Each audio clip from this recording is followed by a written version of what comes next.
Hello guys, मैं आशीष कुमार स्वागत करता हूं आपका एक बार फिर से आपके अपने चैनल RN&RM अकेडमी में।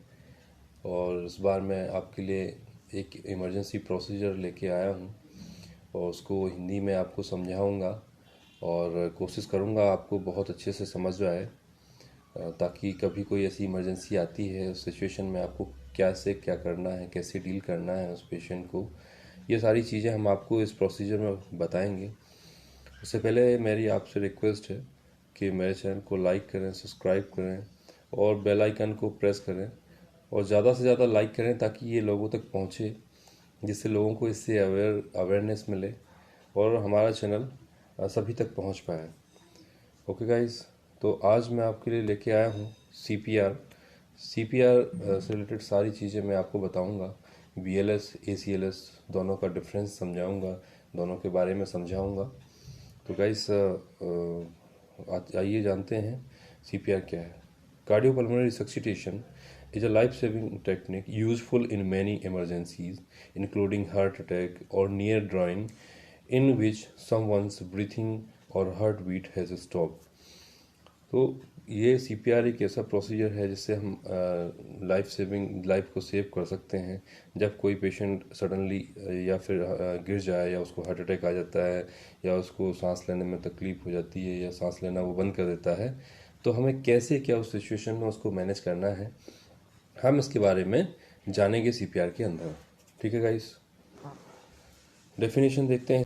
Definition: Cardiopulmonary resuscitation is a technique of basic life support for oxygenating the brain and heart until appropriate definitive medical treatment can restore normal heart and ventilatory action.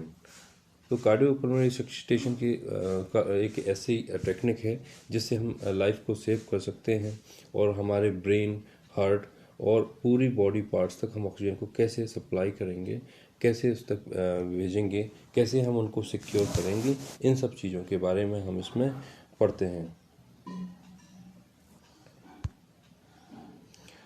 What does CPR stand for?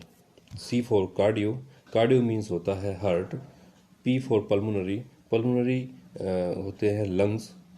R for resuscitation, जो हम recover करते हैं रिसक्सिटेट करके। एक और definition है इसकी, cardiac arrest.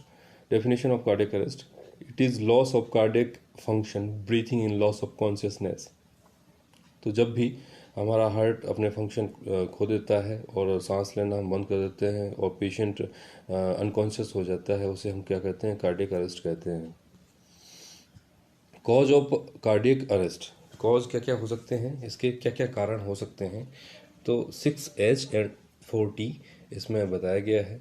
First इसमें हाइपोक्सिया होता, second hypotension, hypothermia, hypoglycaemia, acidosis और हाइपोकैलीमिया। हाइपोकैलिया में इलेक्ट्रोलाइट डिस्टर्बेंस हो जाते हैं इसमें। देन उसके बाद में cardiac tamponade, tension pneumothorax, thrombo embolism, pulmonary coronary. इसमें थ्रोम्बो एम्बोलिज्म हो जाता है, पल्मोनरी कोरोनरी आर्टरी में एक थ्रोम्बस बन जाता है, उसको हम थ्रोम्बो एम्बोलिज्म कहते हैं। टॉक्सिसिटी हो जाती है किसी ड्रग की, जैसे कि डाइजोक्सिन, लिग्नोकेन, एनेस्थेटिक जो देते हैं, उन सब चीज़ों से टॉक्सिसिटी होती है। तो इन सब चीज़ों की वजह से जो है क्या होता है, कार्डियक अरेस्ट होने के चांसेस रहते हैं। हाइपोक्सिया में क्या होता है, ऑक्सीजन का लेवल बॉडी के अंदर कम हो जाता है। हाइपोटेंशन में बीपी ज़्यादा बढ़ जाता है, बीपी कम हो जाता है। हाइपोथर्मिया में टेम्परेचर हमारा कम हो जाता है। हाइपोग्लाइसीमिया में क्या होता है, जो ग्लूकोज लेवल रहता है वो कम हो जाता है। एसिडोसिस के अंदर क्या होता है, एसिड का जो बैलेंस जो है वो बढ़ जाता है। और हाइपोकैलीमिया में क्या होता है, इसमें पोटेशियम का लेवल कम हो जाता है, या फिर इलेक्ट्रोलाइट इम्बैलेंस हो जाते हैं। तो ये सब कॉजेज़ हो सकते हैं कार्डियक अरेस्ट के।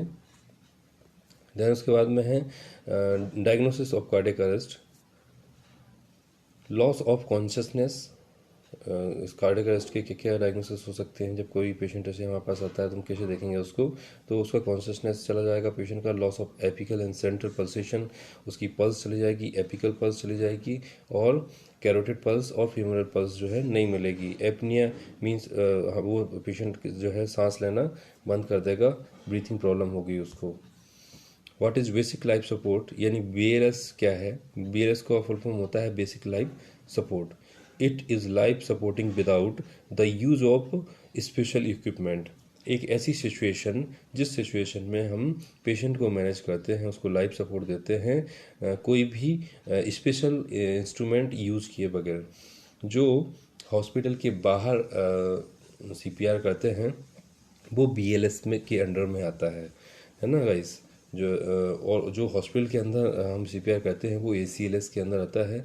ACLS को हम एडवांस लाइफ सपोर्ट भी कहते हैं, या फिर एडवांस कार्डियक लाइफ सपोर्ट भी कहते हैं उसको।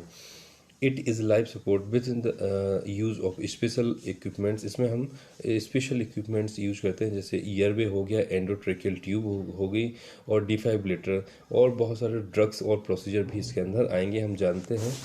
आगे पढ़ेंगे इसके बारे में और detail.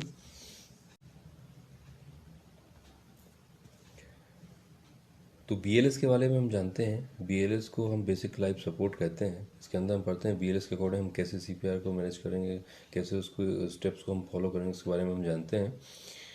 CPR procedure, sequence of procedure performed to restore the circulation of oxygenated blood after a sudden pulmonary और कार्डियक अरेस्ट। जब भी सडनली कभी कोई पेशेंट को सांस लेने में तकलीफ हो गई, या सांस लेना उसने बंद कर दिया, या सडनली वो गिर गया, या उसका कार्डियक अरेस्ट हो गया, उसके हार्ट ने काम करना बंद कर दिया, तो हम कैसे उसको सीक्वेंस बाई स्टेप उसके ब्लड में हम ऑक्सीजन को सर्कुलेट करेंगे जानते हैं। Chest compression and pulmonary ventilation performed by, chest compression देके और उसको ब्रीथ देके हम कैसे परफॉर्म करेंगे। Anyone who can now how to do, जो कोई भी पर्सन, ऐसा नहीं कि डॉक्टर्स हों या मेडिकल स्टाफ ही हों, फॉरेन में गार्ड्स को भी सिखाया जाता है, पुलिस ऑफिसर्स को भी सिखाया जाता है, सभी को मेरे हिसाब से BLS आना चाहिए। और BLS के अकॉर्डिंग कभी भी सडनली कोई ऐसी इमरजेंसी आपके पड़ोस में आसपास आती है तो आप उसको मैनेज कर सकते हो। It anywhere immediately without any other equipments, इसको हम कहीं भी तुरंत, हमें जो है कोई आपके बगल में कोई ऐसी इमरजेंसी आती है पड़ोस में, तो आप उसको मैनेज कर सकते हैं बगैर किसी स्पेशल इक्विपमेंट्स के। आप इसको परफॉर्म कर सकते हो, पेशेंट की जान बचा सकते हो आप। फर्स्टली हम देखते हैं approach safety, check response, shout for help, open airway, check breathing, call 108, 30 chest compression और 2 रेस्क्यू ब्रीथ। अब हम इसके बारे में डिटेल जानेंगे आगे। अप्रोच सेफ्टी, सबसे पहले हमें पेशेंट को देखना है ना, पेशेंट को हमें सबसे पहले देखना है, और उसको patient take to flat and surface area, हमें पेशेंट को एक साफ और सीधी जगह पे उसको लिटाना है। पेशेंट कहीं गिर गया, कहीं एक्सीडेंट हो गया, तो वो कहीं खेत में पड़ा हुआ है या कहीं गिर गया सडनली, तो उसको हमें सबसे पहले प्रॉपरली पोजीशन में लेटाना है, सुपाइन पोजीशन, यानी हमें सीधा उसको पेशेंट को लेटाना है ना। देन उसके बाद में हमें क्या करना है, वॉच करना है, पेशेंट को देखना है। देखने के बाद हम क्या करेंगे, हमें पेशेंट का रिस्पॉन्स चेक करना है ना। उसको हम जो है क्या बोलेंगे, उसको हम हिला के डुला के देखेंगे। देन उसके बाद में हमें हम उसके दोनों कानों में चिल्लाएंगे कि आर यू ओके, क्या आप सुन रहे हैं, आप ठीक हैं। तो अगर दोनों कानों में उसके बोलना है पेशेंट की, हो सकता हो पेशेंट का एक कान से उसको सुनाई ना दे रहा हो, तो हमें दोनों कान में, पेशेंट के दोनों कान में हमें तेज़ से चिल्लाना है, पूछना है आप ठीक हैं। और हो सकता हो तो आप उसको उसको चिमटी भी काट सकते हैं, है ना। उसको थोड़ा सा रब करके भी आप चेस्ट पे करके देख सकते हो, गड़ा के थोड़ा सा, ताकि पेशेंट का रिस्पॉन्स आए ना आए। उसके बाद में हमें साउट फॉर हेल्प, हमें चिल्लाना है किसी पर्सन को, पर्टिकुलर किसी एक पर्सन के साइड हमें उंगली करके बोलना है कि प्लीज़ हेल्प मी, है ना। उसको बुलाना है हेल्प के लिए किसी पर्टिकुलर, ऐसा नहीं कि आप चिल्ला रहे हो कि आ जाइए हेल्प कर दीजिए, ऐसा हो गया ऐसा हो गया, किसी पर्टिकुलर पर्सन के साइड आपको उंगली करके कि hey you please come here help me. आपको जब ऐसा बोलेंगे तभी पर्टिकुलर पर्सन आएगा, है ना। देन उसके बाद में हमें पल्स को चेक करना है। No pulse felt with in 10 second. हम 10 से 15 सेकेंड तक पल्स को चेक करते हैं। कैरोटिड पल्स ही इसमें चेक कर रहे हैं, और कैरोटिड पल्स ही आप उसमें चेक करोगे, है ना गाइस। देन उसके बाद में आप ईयरवे को ओपन करोगे, उसको देखोगे कि सांस लेने में तकलीफ हो रही है तो ईयरवे ओपन करोगे, है ना।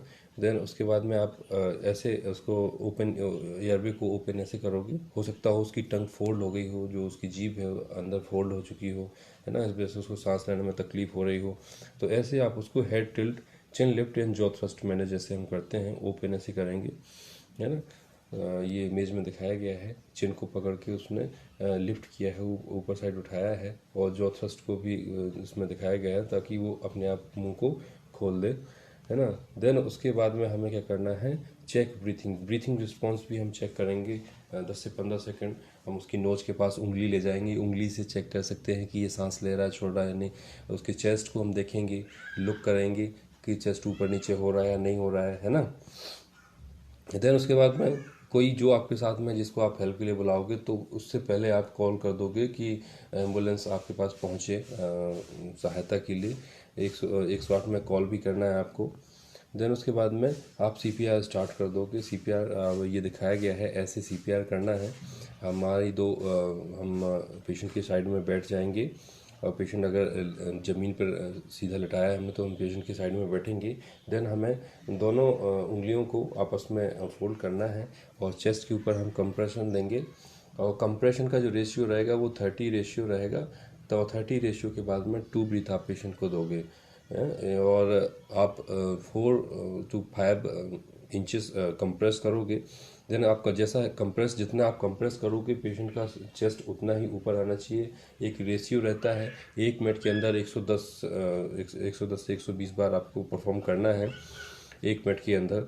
देन हर 30 कंप्रेशन के ऊपर 2 ब्रीथ आप पेशेंट को दोगे, ऐसे दिखाया गया है। ऐसे आपको ब्रीथ देना है पेशेंट को। ये चेन ऑफ सर्वाइवल है, इसमें दिखाया गया है ना, कैसे आपको करना है मैनेज। देन उसके बाद में फेजेस ऑफ कार्डियोपल्मोनरी रिसक्सिटेशन के बारे में जानते हैं, इसके क्या क्या फेजेस होते हैं। तो फर्स्ट फेज में हम बेसिक लाइफ सपोर्ट स्टार्ट करते हैं, यानी बीएलएस। फर्स्ट फेज में अगर पेशेंट हॉस्पिटल से बाहर है तो फर्स्ट फेज हम करते ही हैं। देन उसमें हम CAB, पहले ABCD हुआ करता था, अब वो चेंज होके CAB हो गया है ना guys. C for circulation, A for airway, B for breathing, है ना। देन उसके बाद में हमारा फर्स्ट फेज कंप्लीट होने के बाद फिर आपके पास जैसी एम्बुलेंस पहुंचती है, देन उसके बाद में आप एडवांस कार्डियक सपोर्ट दोगे, ACLS यूज करोगे, और इसमें ड्रग का यूज़ होगा, साथ में ECG और डिफिब्रिलेटर, ये चीज़ें और इसमें ऐड हो जाएंगी। देन ये सब चीज़ें हमें ऐड करने के बाद पेशेंट जब रिकवर फेज में आएगा, थर्ड फेज कहलाता है वो प्रोलॉन्ग सपोर्ट, तो हमें पोस्ट रिसक्सिटेशन केयर करनी है पेशेंट की। पेशेंट रिकवर तो हो गया है, हो सकता हो कि उसको फिर से कार्डियक अरेस्ट हो, तो हमें उसको ऑब्जर्वेशन पीरियड में रखना है और उसकी केयर करनी है, मॉनिटरिंग करनी है हमें पेशेंट की। CPR सीक्वेंस दिखाया गया है, are changes from ABC to CAB। पहले A for airway, B for breathing, C for circulation, यानी सबसे पहले हमें एयरवे मैनेज करना होता था, फिर ब्रीथिंग, फिर जाके हमने सर्कुलेशन हम मैनेज करते थे। लेकिन AHA यानी अमेरिकन हार्ट एसोसिएशन ने इस सीक्वेंस को चेंज करके CAB कर दिया है। उन्होंने कहा है कि अगर हार्ट मैनेज होगा, हार्ट अगर आपका पंप कर रहा है तो बॉडी में ऑक्सीजन सप्लाई होगी। अगर बॉडी को 3 से 10 मिनट तक अगर ऑक्सीजन सप्लाई नहीं होगी तो हमारे ऑर्गन्स जो हैं वो क्या हो जाएंगे, डेथ हो जाएगी उनकी, डेड हो जाएंगे, और टिश्यू की डेथ होने लगेगी। तो उनने सीक्वेंस चेंज किया, उनने CAB कर दिया। C फॉर कार्डिक, सबसे पहले आपको हार्ट को मैनेज करना है, देन उसके बाद में एयर भी मैनेज करना है, और फिर ब्रीथ करना है। यानी सबसे पहले आपको कंप्रेशन देना है पेशेंट को, चेस्ट कंप्रेशन दोगे, एयर भी मैनेज करोगे, फिर ब्रीथ आप पेशेंट को प्रोवाइड करोगे। Okay guys. Then chest compression कैसे हम उसका कैसे मैनेज करते हैं देखते हैं। The human brain can not survive more than 3 minute with lack of circulation, so chest compression must be started immediately for any patient with action central pulsation. हमें जैसे ही पल्स अगर फील नहीं हो रही है पेशेंट की, ऐसा नहीं है कि पेशेंट को हम अच्छे से चेक नहीं करेंगे और उसको सारा रिस्पॉन्स उसका चेक नहीं करेंगे। सबसे पहले आपको रिस्पॉन्स चेक ही करना है। ऐसा नहीं करना कि आपको सीधा जाके कोई पेशेंट अगर सडनली यानी गिर गया हो और उसका हार्ट काम कर रहा हो, आप सीपीआर परफॉर्म कर दो उसके ऊपर, ऐसा नहीं करना। सबसे पहले आपको पेशेंट को देखना है, रिस्पॉन्स उसके चेक करने हैं, पल्स उसकी फील करनी है। अगर पल्स उसकी फील नहीं हो रही है तब जाके उसके ऊपर आप सीपीआर परफॉर्म करोगे, ऐसे नहीं कर दोगे। तो इसमें बताया गया है कि चेस्ट कंप्रेशन क्या मैनेज करता है। अगर हम सर्कुलेशन को मैनेज नहीं करेंगे तो हमारे जो ऑर्गन्स हैं, हमारे जो ब्रेन है, वो 3 मिनट से ज़्यादा जो है, वैसे ब्रेन का 8 मिनट तक है कि ब्रेन हमारा जो है 8 मिनट तक, 3 से 8 मिनट के बीच में ब्रेन डेड हो सकता है। तो इसमें दिखाया गया है कि 3 मिनट से ज़्यादा हमारे ऑर्गन जो है क्या सर्वाइव नहीं कर सकते। इसीलिए हमें सबसे फर्स्टली चेस्ट को कंप्रेशन करना ही करना है। ये दिखाया गया है, इसमें इमेज में भी दिखाया गया है। इस पोजीशन में आप रहेंगे। The other hand of place over the hand of the sternum, और आपको स्टर्नम के ऊपर क्या करना है, स्टर्नम के ऊपर आप दोनों हाथ को रख के कंप्रेस करोगे। Shoulders should be position directly over the hand with the elbow tucked straight and arm extended. Use your upper body weight to compress. Sternum must be depressed at least 5 centimeter in adult and 3 to 4 centimeter in children or 1 to centimeter in infant. आपको क्या करना है, body की upper body weight को use करना है। उसका 1/3 use करेंगे, पूरी ताकत से नहीं आप करेंगे। अगर पूरी ताकत आप इसमें लगाओगे तो पेशेंट की जो रिब्स रहेंगी वो आप तोड़ दोगे, या फिर लीवर या फिर अदर इंटरनल इंजरी भी आप कर सकते हो। इसलिए आपको बहुत ही केयरफुली परफॉर्म करना है ना। और अगर कोई यंग पेशेंट है तो यंग के अंदर हम 5 सेंटीमीटर उसकी डेप्थ रखेंगे। यानी डेप्थ कितनी होनी चाहिए, कितना हम चेस्ट को दबाएंगे, 5 सेंटीमीटर तक हम पेशेंट की चेस्ट को कंप्रेस करेंगे। देन अगर कोई चिल्ड्रन है, बच्चा है, तो उसमें 2 से 4 सेंटीमीटर, और कोई इन्फेंट है तो उसमें 1 से 2 सेंटीमीटर ही आप कंप्रेस करोगे। सबका अलग अलग टेक्निक होता है। एडल्ट में हम ऐसे परफॉर्म करते हैं। और उसके बाद देखते हैं, must be perform at a rate of, यानी 100 से 120 पर मिनट आपको रेशियो रखना है आपके कंप्रेशन का। और हर 30 कंप्रेशन पे 2 ब्रीथ होना चाहिए। During CPR the ratio of chest compression to ventilation should be the follow. Single rescuer, तो सिंगल रेस्क्वायर अगर है तो सिंगल रेस्क्वायर में 30 कंप्रेशन 2 ब्रीथ रखेंगे। In the presence of 2 rescuer chest compression must not be interrupt for ventilation. अगर 2 रेस्क्वायर्स में हमारे present हैं तो हमें क्या करना है, हमें इंटरप्ट नहीं करना है वेंटिलेशन को, है ना। कंप्रेशन हमें कंटिन्यू रखना ही है पेशेंट के। एक पर्सन जो है क्या करेगा, चेस्ट कंप्रेशन करेगा, दूसरा उसको वेंटिलेशन प्रोवाइड करेगा। ये दिखाया गया है 30 कंप्रेशन है, ऐसे कंप्रेस करोगे आप। यहाँ चेस्ट की पोजीशन दिखाई गई है, और ये जो सेकंड इमेज दिखाया गया है इसमें बताया है कि ऐसे आपको ब्रीथ को देना है। चेस्ट कंप्रेशन इन इन्फेंट के अंदर अगर हम देते हैं तो हमें 2 फिंगर का यूज करना है। 2 फिंगर को हम, ये पोजीशन दिखाई गई, ऐसे रखना है और 2 फिंगर से हम उसको कंप्रेस करेंगे। ये 12 मंथ तक का अगर बच्चा है, यानी 1 साल तक के बच्चे को हम ऐसे देंगे। या फिर हमें थंब का यूज करना है, ये पोजीशन रखेंगे थंब की, थंब से हम कंप्रेस करेंगे। Okay, chest compress. और या फिर या फिर अगर चिल्ड्रन है, चिल्ड्रन यानी 5-6 साल का बच्चा है, 6-7 साल का बच्चा है, तो उसमें हम 1 हैंड का यूज़ भी कर सकते हैं गाइस।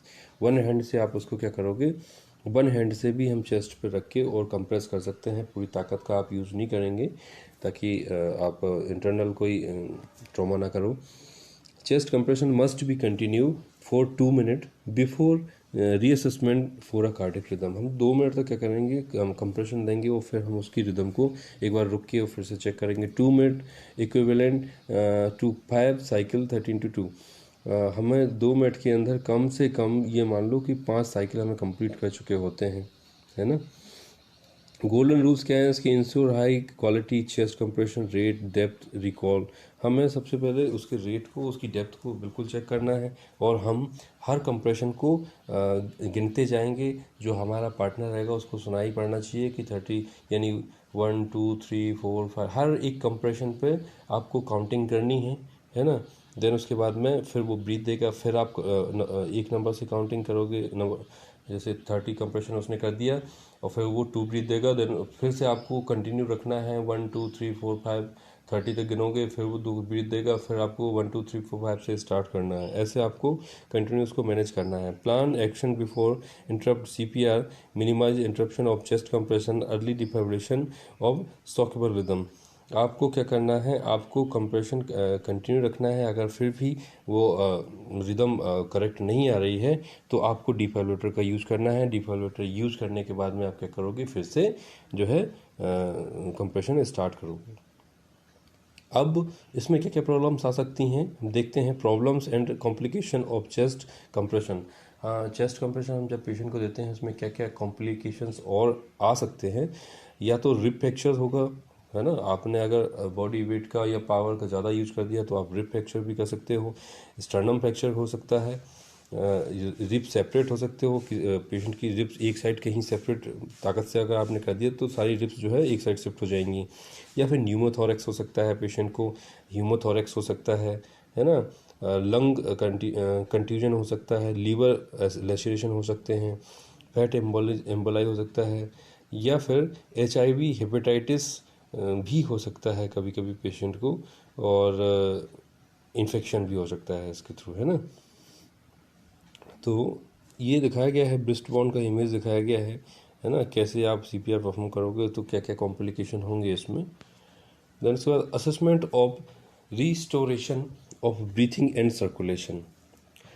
कॉन्ट्रैक्शन ऑफ प्यूपिल, हम जब CPR देते हैं तो हमें क्या क्या चीज़ें असिस करनी होती हैं बीच बीच में, कैसे आप उसको देखोगे CPR काम कर रहा है, CPR एक्शन कर रहा है या नहीं कर रहा है ना, कैसे आप चेक करोगे। तो प्यूपिल के जो कॉन्ट्रैक्शन रहते हैं, प्यूपिल कॉन्ट्रैक्शन चेक करेंगे प्रॉपरली। अगर प्यूपिल फिक्स्ड हो जाती हैं, प्यूपिल फिक्स्ड हो गई तो यानी पेशेंट के चांसेस ज़्यादातर रहेंगे कि पेशेंट ब्रेन डेड ना हो गया हो, है ना। तो ये सब चीज़ों के हमें बहुत ही ध्यान से करना होता है। पिपल चेक करना है आपको, improve colour of the skin colour देखना है, कैसा ब्लू डिस्कलोरेशन तो नहीं है ना, किस कलर में पेशेंट की स्किन जो है कन्वर्ट हुई है। Free movement of the chest wall, और आपको फ्रीली भी छोड़ना है उसको, बीच में कंप्रेशन दिया उसको 2-4 सेकंड के लिए आप देखोगे कि पेशेंट सांस ले रहा है नहीं ले रहा है ना। सॉलोइंग अटेंशन, वो सांस ले रहा है नहीं ले, स्ट्रगलिंग मूवमेंट्स उसका देखना है, एफर्ट्स कैसे लगा रहा है, अगर रिकवर हुआ भी है पेशेंट तो कैसे सांस ले रहा है, बहुत ही उसको बहुत खींच खींच के सांस तो नहीं ले रहा है या शॉर्ट बीट तो नहीं ले रहा। इन सब चीज़ों को हमें देखना है ना। और सॉलोइंग अटेंशन में हम देखेंगे कि पेशेंट ने कोई चीज़ उसको मुंह को उसके खोल के देखना है, कोई चीज़ उसने खा के तो नहीं रखी, या फिर उसकी टंग जो है फोल्ड तो नहीं है, या कोई चीज़ गले में फंसी तो नहीं है। इन सब चीज़ों को हम चेक करेंगे। या फिर हॉस्पिटल में रहते हैं तो हमें सक्शन करना है, सक्शन के थ्रू हम जो है निकालेंगे जो उसकी सिक्वेशंस रहेंगे उससे क्लियर करेंगे। Then when to terminate VLS, जब VLS टर्मिनेट हो जाता है तो फिर क्या होता है, पल्स एंड रेस्पिरेशन रिटर्न। जब पल्स VLS हमने कंप्लीट कर दिया और पेशेंट अगर रिकवर हो गया यानी पेशेंट रिटर्न आ गया VLS के बाद में, तो पल्स और रेस्पिरेशन उसकी रिटर्न आ जाती हैं। इमरजेंसी मेडिकल हेल्प अराइव्स, आपकी एक शॉट जो आपने फ़ोन लगाया है वो आपके पास पहुंच जाती है। Physician declared patient is decreased, है ना। आपके पास फिजिशियन जो डॉक्टर रहेंगे, जो टीम रहेगी आपके पास, जो टेक्नीशियंस आपके पास पहुंचेंगे वो आपके पास पहुंच जाएंगे, बता देंगे पेशेंट रिकवर होगा, है ना, या कैसी कंडीशन है, कितना मतलब रिकवरी में कितना प्रॉब्लम हो रहा है, कितना टाइम लगेगा, है ना। वो सब सारी चीज़ें आपको समझा देंगे। In a non health setting, another indication to stop BLS would be that the rescuer was exhausted and physically unable to continue to perform VLS। Then उसके बाद में जो हेल्थ सेटिंग रहेगी वो फिर परफॉर्म करेंगे, क्योंकि जो पहले से पर्सन को CPR दे रहे थे वो थक गए हैं या फिर वो परफॉर्म करने के लायक नहीं है। फिर वो जो पेशेंट के जो इमरजेंसी टेक्नीशियंस आपके पास आएंगे आप उनको हैंड ओवर कर दोगे, फिर वो अपने हिसाब से सारी चीज़ें करेंगे, फिर वो परफॉर्म करेंगे। आपने उनको पेशेंट हैंड ओवर कर दिया, फिर उनकी गारंटी है कि कैसे आपको पेशेंट को मैनेज करेंगे। ओके गाइस, देन फिर हम जैसे ही एम्बुलेंस पहुंच जाती है, टेक्नीशियन को आपने पेशेंट को हैंड ओवर कर दिया, फिर वो टेक्नीशियंस अपने हिसाब से फिर स्टार्ट करेंगे ACLS।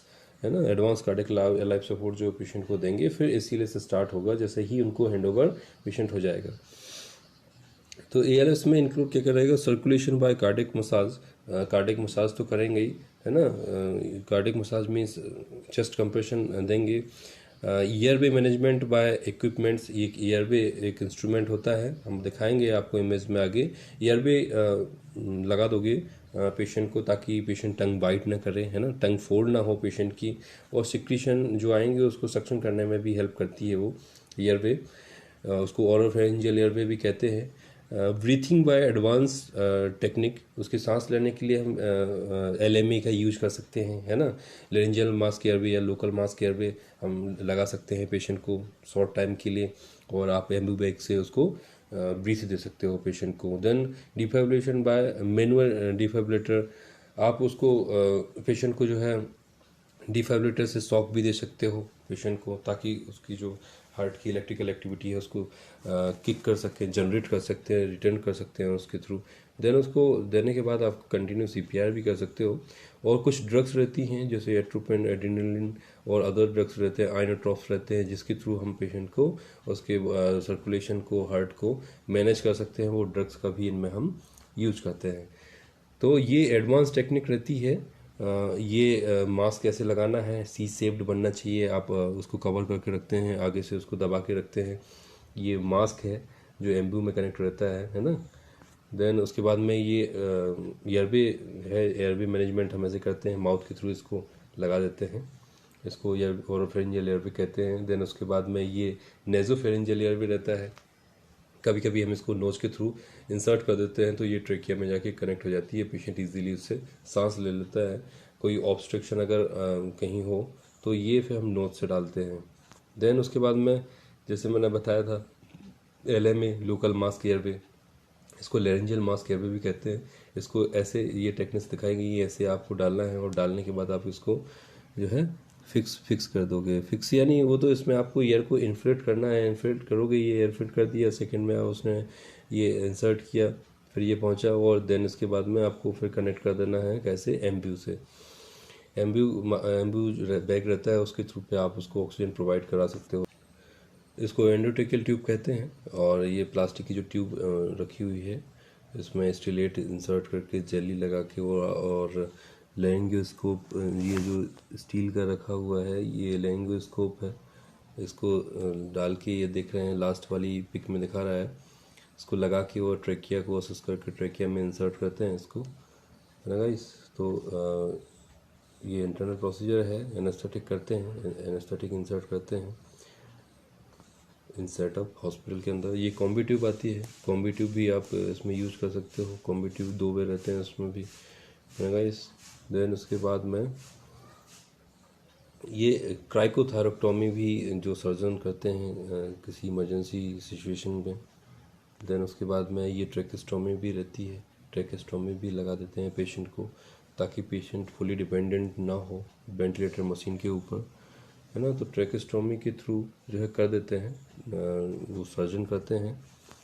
देन उसके बाद में ये जब भी ऑक्सीजनेट करते हैं पेशेंट को, ऑक्सीजनेशन करने के लिए ये टेक्निक रहती है, ऐसे आपको एम्बूबैग का यूज करना है।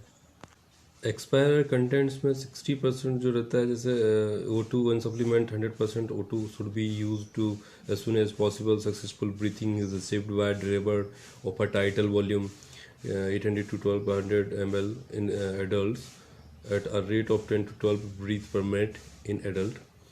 तो एक्सपायर जो ये रहती है, अगर हम माउथ के थ्रू अगर पेशेंट को देते हैं, mouth to mouth breath provide करवा रहे हैं, तो 60% जो है ऑक्सीजन सप्लाई आप 100 में से कर पा रहे हैं, है ना। और हमारे जो लंग्स का टाइटल वॉल्यूम जो उसकी कैपेसिटी रहती है वो 800 से 1200 ml रहती है एडल्ट की, 10 से 12 ब्रीथ के अंदर जो है रहती है। और एडवांस टेक्निक जो हम यूज करते हैं पेशेंट में, वो उसमें हम एम्बूबैग का यूज करते हैं, और मैकेनिकल वेंटिलेशन का यूज कर सकते हैं आप ICU के अंदर। तो एक्सपायर दिखाया गया 60% O2 प्रोवाइड करवा पा रहे हैं आप। और अगर एम्बूबैग का यूज करते हैं तो रूम एयर के अंदर भी वो 21% ऑक्सीजन जो है पेशेंट को सप्लाई कर सकता है। और ये दिखाया गया है एम्बूबैग प्लस O2 अगर मिला के आप दोगे तो कितना देगा, 45% सप्लाई कर सकता है। ये बैग जो है उसको रिजर्वायर बैग कहते हैं, पीछे प्लास्टिक बैग लगा रहता है उसको, देन उसके बाद में एम्बूबैक प्लस O2 प्लस रिजाविर, तीनों चीज़ें अगर मिक्स करके आप देते हो तो 85% जो है ऑक्सीजन सप्लाई कर सकता है ये पेशेंट को 100 में से।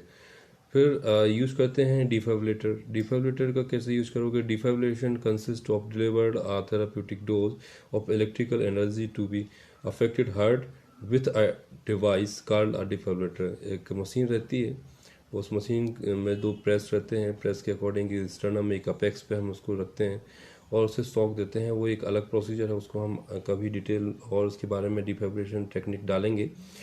अभी हम बता देते हैं, दो प्रेस रहते हैं, एक स्टर्नम एक अपेक्स। स्टर्नम हमारे जो है लेफ्ट हैंड में रहता है और अपेक्स का जो प्रेस रहेगा वो हमारे राइट हैंड में रहेगा।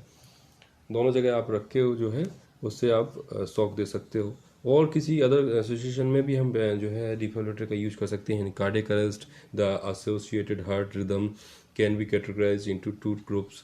और सॉकेबल रिदम, जब कभी भी वीटी यानी वेंट्रिकल ट्रैकिकार्डिया होने लग जाए या फिर वेंट्रिकल फिब्रिलेशन होने लग जाए, इन सिचुएशन में भी हम इसका यूज़ कर सकते हैं।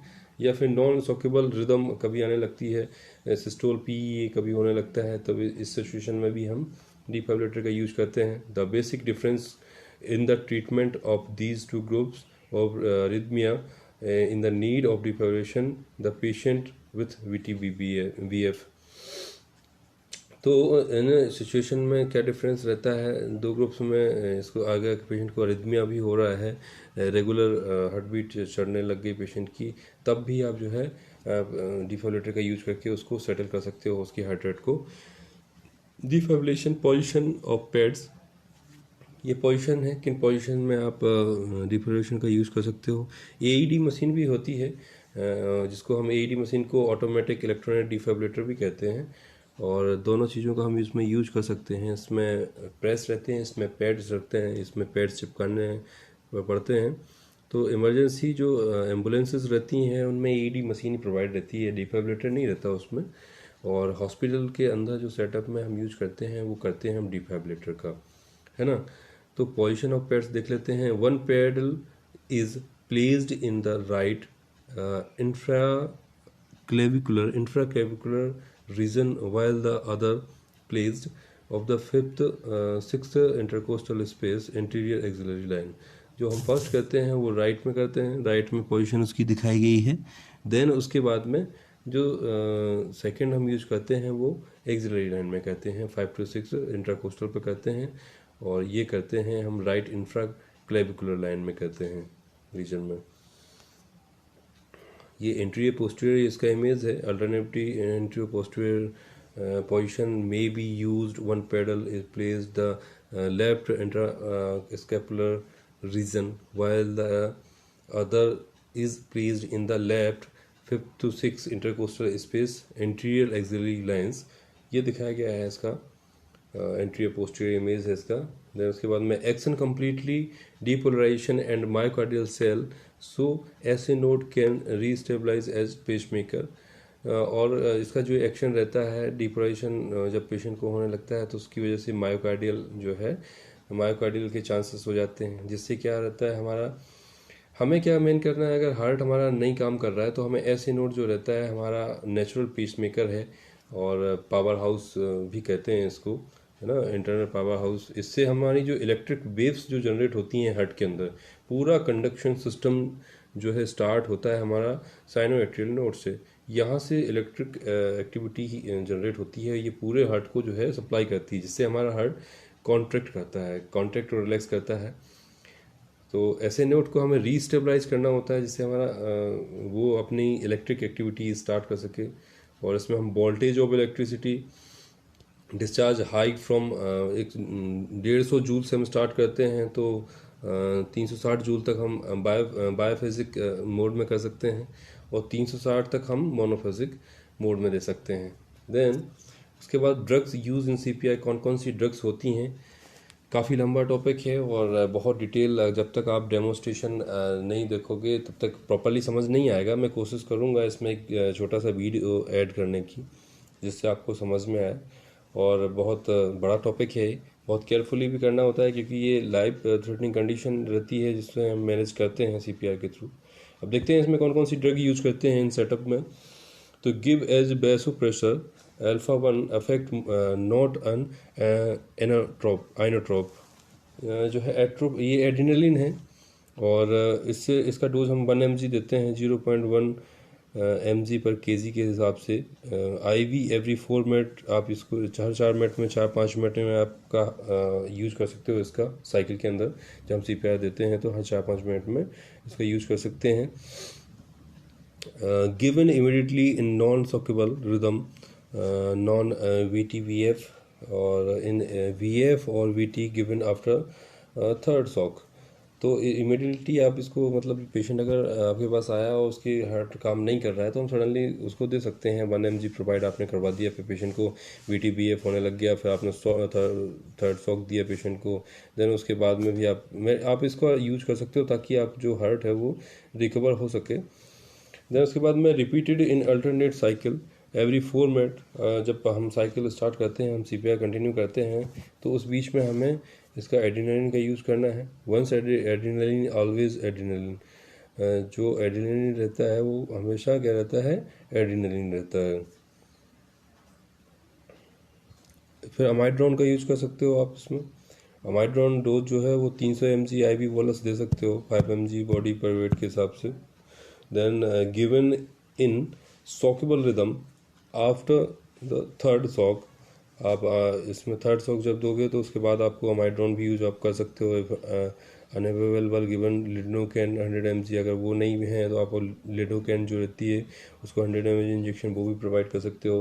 देन उसके बाद बेस्टोप्रेसन जो रहता है, ADH हमारा जो हार्मोन, वो 40 इंटरनेशनल यूनिट सिंगल डोज आप दे सकते हो, है ना। मैग्नीशियम का आप डोज दे सकते हो 2 mg IV, है ना। VT-PF हाइपोमैग्नीशियमिया अगर हो तो उस सिचुएशन में, टॉर्सेडॉप पॉइंट्स डाइऑक्सिन टॉक्सिसिटी हो तो इसमें मैग्नीशियम सल्फेट आप देते हो पेशेंट को। कैल्शियम दे सकते हो, उसका 10 ml 10% कैल्शियम का क्लोराइड IV दे सकते हो। इंडिकेट्स करता है PEA cause by hyperkalaemia, hypocalcaemia, hypermagnesaemia and overdose of calcium channel blockers. Do not give calcium solution and NaCO3 stimulously by the same route। अगर आप NaCl पेशेंट को provide कर रहे हो तो उसमें उसी सेम रूट से आपको क्या नहीं देना है, कैल्शियम ग्लूकोनेट आप नहीं दे रहे हो, दे सकते। फिर IV फ्लूइड मैनेजमेंट करेंगे हम इसमें। Infuse fluid rapidly of hypovolemia in suspected, क्योंकि हाइपोवोलेमिया होने के चांसेस ज़्यादा रहते हैं तो हमें IV फ्लूइड भी पेशेंट को जो है प्रोवाइड करवानी है। Use normal saline 0.9% NaCl use करते हो, रिंगल लैक्टिक सॉल्यूशन का यूज कर सकते हो। इससे क्या होता है, इसमें सोडियम रहता है तो ये हमारे जो ब्लड वेसल्स की ऑस्मोलारिटी को मैनेज करके रखता है और हाइड्रेशन मैनेजमेंट करता है, BP भी मैनेज करके रख सकता है। अवॉइड डेक्सट्रोज, आपको डेक्सट्रोज को अवॉइड करना है। और देन थ्रोम्बोलाइटिक्स दे सकते हो, थ्रोम्बोलाइटिक्स आप यूज कर सकते हो, है ना।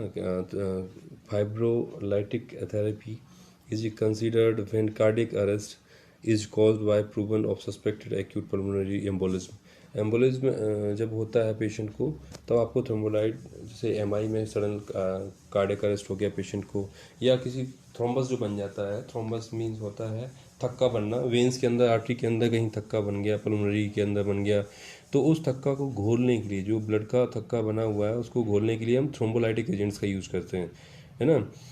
तो थ्रोम्बोलाइटिक में आपका जैसे हेपेरिन तो आता ही है, साथ में LMWX आता है और स्टेप्टोकाइनेज आता है, अदर इंजेक्शन भी आते हैं। तो इंजेक्शन एट्रोपिन रहता है, एट्रोपिन सल्फेट, उसका भी हम इसमें यूज़ करते हैं।